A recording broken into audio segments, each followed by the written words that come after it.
మందారాలు అనేవి evergreen flowers అని నా ఒపీనియన్. కనకంబరాలు, మందారాలు ఇప్పటికి ఎవర్‌గ్రీన్ ప్లాంట్స్ అవి. ఎలా అంటే ఎలా ఉన్నా గూడా చాలా అట్రాక్టివ్‌గా ఉంటాయండి.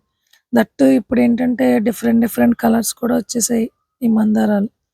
రోజ్ కంటే కూడా నాకు మందారాలే చాలా అట్రాక్టివ్‌గా అనిపిస్తాయి. నన్ను అట్రాక్ట్ చేస్తాయన్నమాట ఆ ప్లాంట్స్. ఇవి యాక్చువల్‌గా రోజెస్ లేకపోతే మందారాలు కొనడానికి వెళ్ళలేదు. కొన్ని ఇండోర్ ప్లాంట్స్ కొందామని ఎళ్ళానన్నమాట ఈ నర్సరీకి. ఇక్కడేంటంటే నర్సరీలో ఈ మందారం మొక్కలు కొన్నప్పుడు నేనొకటి అబ్జర్వ్ చేశానన్నమాట. ఆ అబ్జర్వ్ చేసింది నెక్స్ట్ వీడియోలో షేర్ చేసుకుంటానని దీనికి ప్రీవియస్ వీడియోలో చెప్పాను కదండీ! అది ఇదే మాట. సో, ఆ తర్వాత కొన్ని ప్లాంట్స్ తెచ్చుకున్న తర్వాత ఏం చేశానంటే నేను ఆ రోజు చాలా ఎక్కువ ఎండుందని చెప్పి నేను అనుకున్న లిస్ట్‌లో కొన్ని ప్లాంట్స్‌ని మిస్ అయ్యానన్నమాట ఆ రోజు. సో, మళ్ళీ 2 డేస్ గ్యాప్ ఇచ్చి ఆ నర్సరీకి వెళ్ళాను. ఈ నర్సరీ అయితే మాకొక 30 కిలోమీటర్స్ అనుకుంటా. 30, 20 కిలోమీటర్స్ పైనే ఉంటది. కానీ చాలా పెద్దగా ఉంటదండి నర్సరీ. నేనలా చుట్టూ తిరుగుతూనే ఉంటానది. ఆ ప్లాంట్స్ అన్నీ చూస్తూ, అవి ఏదన్నా నాకు నేమ్ తెలియకపోతే ఆ ప్లాంట్స్ నేమ్స్ అడగడం అలా. ఇవి సౌందర్య కనకంబరాలు. లైట్ ఆరెంజ్ కలర్‌లో ఉంటాయివి. చాలా తిరుగుతూ అన్నీ అడుగుతానాయన్ని. ఆయన నాకు చాలా ఓపికగా చెప్తారు పాపం అన్నీ ఆన్సర్స్. చాలా బావుంటదండి పెద్దది నర్సరీ. సో, అలా తిరుగుతూ ఏంటంటే అప్పుడు చాలా ప్లాంట్స్ కొన్నాను. కానీ కొన్ని మర్చిపోయానన్నమాట. సో, అయి మళ్ళీ కొనుక్కుందామని వెళ్ళాను. అలా వెళ్ళి ఆ ప్లాంట్స్ తెచ్చుకున్నప్పుడు ఒక 2 మందార మొక్కలు తీసుకున్నాను ఈయన దగ్గర. ఇండోర్ ప్లాంట్స్ కొనాలనుకున్న దగ్గర 4 తీసుకున్నాను. అయితే నేను ఇండోర్ ప్లాంట్స్ కొనాలని తీసుకున్న అతని దగ్గరైతే నేను అబ్జర్వ్ చేసిందేంటంటే, ప్లాంట్స్‌ని ప్లాంటేషన్ చేసేటప్పుడు ఇలా ఒక చిన్ని నెట్టని నేను అబ్జర్వ్ చేశాను. యాక్చువల్‌గా మనం దీన్ని నోటీస్ చెయ్యం. ఎందుకనంటే మందారం మొక్కలన్నీ కూడా ఒక చిన్న పాట్‌లో పెట్టిస్తారు కదా! మనకి చాలా బడ్స్‌తో. సో, మనం దాన్ని రిపోర్ట్ చేసేటప్పుడు పైన కొంచెం, తర్వాత బాటమ్‌లో ఉన్న కొంచెం మట్టిని మాత్రమే తీసి రిపోర్ట్ చేసేసుకుంటాం మనం. మేబీ నేను అలానే చేసుంటాను. ఆ తర్వాత చూస్తే నాకొక మందార మొక్కలు కొన్ని చనిపోయినాయి మొన్న వర్షాలొచ్చినప్పుడు. అది మళ్ళీ ఆ కలర్ దొరకనే లేదు నాకు. కాషాయం కలర్ సాఫ్రాన్ ముద్ద మందారం. అవి చనిపోయినప్పుడు వాటిని నేను పైకిలా తీసి చూస్తే ఇటువంటి నెట్స్ ఉన్నాయండి అందులో. నాకప్పుడు వీడియో తీయాలని ఐడియా రాలేదు. కానీ ఈ ఇండోర్ ప్లాంట్స్ కొన్న నర్సరీలో తెచ్చిన మందారాన్ని పాతేటప్పుడు నాకు ఆ ప్రీవియస్‌ది గుర్తొచ్చి టోటల్ మట్టినంతా కొంచెం నేను తీయడానికి ట్రై చేశాను. అప్పుడు ఎలా ఉంది. నేనెంత కష్టపడ్డానో చూడండి ఆ నెట్ తీయడానికి. రూట్స్. అందుకే నేను చెప్పేదేంటంటే వర్షం వచ్చినప్పుడు ఈ పాట్‌లో ఉన్న ఈ చిన్న నెట్టెడ్ పాట్‌లో దీని రూట్స్ అన్నీ ఉండిపోయినాయి గదండీ! అవి పక్కకి ఎక్స్‌పాండ్ అవ్వడానికి దానికి వీలవ్వలేదన్నమాట. సో, ఈ వర్షం నీళ్ళు చాలా ఎక్కువైపోయినప్పుడు అవి అక్కడ వాటర్ స్టాగ్నేట్ అయ్యి ఆహ్, రూట్స్ అన్నీ రాటెడ్ కుళ్ళిపోయినియి. అలా చనిపోయిందన్నమాట అది. సో, అందుకనేంటంటే మందార మొక్కలు కొన్నప్పుడు పర్టిక్యులర్‌గా అతనేదో చెప్పాడు. మా ప్లాంట్స్ అన్నీ పూణే నుంచొస్తున్నాయని. కడియం నుంచొచ్చిన ప్లాంట్స్‌కైతే అటువంటిది ఉండదు. నేను నేను అబ్జర్వ్ చేసినంత వరకు. ఈ ఇండోర్ ప్లాంట్స్ కొన్న దగ్గర అలా ఉందన్నమాట. ఇది చూడండి.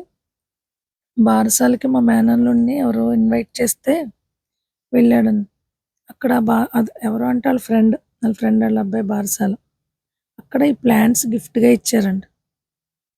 అయితే ఫ్లవరు ఏ కలరో తెలియకుండా ఆహ్, దానికలా ర్యాప్ చేశారు పేపరు. సో, వాడు నాకు తీసుకొచ్చి ఇచ్చాడన్నమాట. అత్తయ్య ప్లాంట్ అని. సో, నేను దాన్ని తీసి చూస్తే ఈ వీడియో తీసేటప్పుడే చూసాను అది గూడా. ఫ్లవర్ చాలా బావుందండి. అందరికీ ప్లాంట్స్ ఇచ్చారంట రోజ్ ప్లాంట్స్. అయితే ఫ్లవర్‌ని మాత్రం రివీల్ చేయకుండా దానికి పేపర్ పెట్టారు వాళ్ళు. భలే మంచిగా అనిపించింది నాకు. చాలా చక్కగా ఫ్లవర్స్ ఇచ్చారు అని. సో, దీన్ని కూడా రిపోర్ట్ చేసేద్దాం అనుకున్నాను. అనుకోని అది తీసి చూస్తే ఆ పేపరు చూద్దాం ఉండండి అది ఏ కలర్. చాలా బాగుందండి ఇది. ప్యూర్ వైట్ కాదు. లైట్ క్రీమ్ కలర్ ఫ్లవర్ ఇది. సో, మంచి గిఫ్ట్ ఇచ్చారన్నమాట ఇది. ఇది కూడా నేనక్కడ తీసుకోకుండా మర్చిపోయిన ప్లాంట్స్. ఇవి మళ్ళీ తెచ్చుకున్నాను. అవేంటంటే కనకాంబరాలు. అన్నింటికంటే చాలా ఇంపార్టెంట్ ఏంటంటే, మా మరువం మొక్క మొత్తం పోయిందండి. ఒక పెద్ద పాట్‌లో ఉండేది నాకది. తర్వాత గ్రో బ్యాగ్‌లో గూడా పెంచాను. ఒక 2 మంత్స్ నుంచి ఎంత సెర్చ్ చేసినా మాకు మా రోడ్‌లో ఒక 4, 5 ఉంటాయండి నర్సరీస్. ఎక్కడి నుంచంటే మెయిన్ సెంటర్ నుండి అలా చాలా ఉంటాయి మాకు. ఒక్క నర్సరీలో కూడా లేదు. ఆ రోజు అలా వెళ్తూ ఉంటే ఈ ప్లాంట్స్ కోసం వెళ్తుంటే మాకు లెఫ్ట్ సైడ్‌లో ఉంటది ఇంకొక నర్సరీ. దాని బయట ఈ మరువి పెట్టారు. ఈ రెండే ఉన్నాయి చిన్న చిన్నవి. రూ. 40 చెప్పాడు అంత చిన్న ప్యాకెట్‌ని. అయినా నేను తీసేసుకున్నానవి. అసలు మరువం లేదని.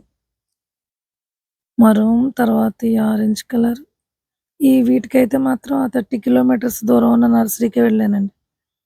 ఇది క్రేపర్ ఏదో పేరు చెప్పాడాయన. మాలమల్లి సంథింగ్ ఏదో అన్నాడు. అది పేరు నాకు సరిగ్గా వినిపించలేదు. అంటే అతను చెప్పడం ఏంటంటే ఆకులు దళసరిగా ఉన్నాయి గదా! ఆహ్, దానికి పెస్ట్ చాలా తక్కువ పడతదని. సో, అందుకని ఈ ప్లాంట్ తీసుకున్నాననమాట. క్రేపర్ ఇది. ఆ తర్వాత ఆ రోజే తీసుకొచ్చాడంట ఆయన కదంబం ఫ్లవర్స్ ఉన్న పాట్స్ మాట. అదొకటి. ఇవన్నీ ఈ రోజు ఏం చేశానంటే ప్లాంటేషన్ చేసేసాను. ప్లాంటింగ్ చేయడం అన్నది పెద్ద పనయిపోయింది నాకు. ఎందుకయిపోయిందంటే మట్టి చాలా ప్రాబ్లమ్ అనిపించింది. సో, ఈసారి ఏంటంటే మట్టిలో కొంచెం కోకోపీట్‌ని ఎక్కువగా మిక్స్ చేసేసాను నేను. కోకోపీట్‌ని కొంచెం ఎక్కువ మిక్స్ చేసి పెడితే బావుంటదన్నట్టు. ఇవి లాస్ట్ టైము రింగ్స్ చేయించానండి ఇవి. అయితే దీనికి ఏం పెట్టాలా అని ఆలోచిస్తే కాశీరత్నం పాలు పెడదాం అనుకున్నాను. సో, అందుకని ఇందులో ఇవి పెట్టాను. ఇది ఇలా రౌండ్‌గా క్రేపర్ దీన్నంతా ఆక్యుపై చేస్తే అప్పుడు చూడాలి. ఎంత బ్యూటిఫుల్‌గా వస్తదో ఏంటో చూడాలప్పుడు. సో, ప్లాంట్స్‌ని ప్లాంటింగ్ చేయడం ఎంత ఇంపార్టెంటో వాటి ఫుడ్ గూడా అంతే ఇంపార్టెంట్ కదండీ! సో, రెగ్యులర్‌గా నేనిచ్చేవే ఆనియన్ పీల్స్, తర్వాత బనానా పీల్స్. ఇవి 2 నేను చాలా ఎక్కువ ఇస్తానండి. రిమైనింగ్ వెజిటబుల్ పీల్స్‌ని కంపోస్ట్‌లో వేసేస్తాను. కానీ ఎక్కువగా బనానా పీల్స్, ఆనియన్ పీల్స్, తర్వాత క్యారెట్ పీల్స్. ఈ 3 మాత్రం రెగ్యులర్‌గా ప్లాంట్స్‌కి డైరెక్ట్‌గానే ఇచ్చేస్తాను. మనం వాటర్ ఇచ్చినప్పుడు కొంచెం లైట్‌గా దాని మినరల్స్ అనేవి అలా రిలీజ్ అవుతాయి కదా! సో, అందుకని. ఈ రింగ్ పెయింటేసిన తర్వాతే పెట్టాలనుకున్నాను. కానీ దీనికి పెయింట్ ఎయడానికి కుదరట్లేదు నాకు టైం. సో, అందుకని అలా పెట్టేసానన్నమాట.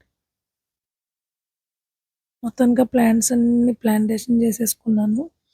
ఆహ్, కదంబం ప్లాంట్ అయితే చాలా కాస్ట్ చెప్పాడాయన. సాధారణంగా అంత కాస్ట్ చెప్పడాయన. కానీ అతనికి ప్లాంట్స్ తీసుకొస్తే లాస్ట్ టైమ్ అన్నీ పోయాయంటండి పాపం వర్షం వచ్చినప్పుడు. మళ్ళీ ఈ వీక్‌లో తీసుకొచ్చానండి అని అన్నాను. సో, అందుకనే నేను కూడా ఇంకేం అడగలేదు. నేను అడిగినంత ఇచ్చేసాను. చూడాలి ఫస్ట్ టైమ్. అది కూడా చాలా చిన్న ప్లాంట్. కదంబం ప్లాంట్ అయితే నేను ఇంతకుముందు చాలా సార్లు చూసాను. చాలా పెద్దగా అయిపోద్ది కదండీ అది. పాములు కూడా వస్తాయంట అందుకే ఇంట్లో వేసుకోరు దాన్ని.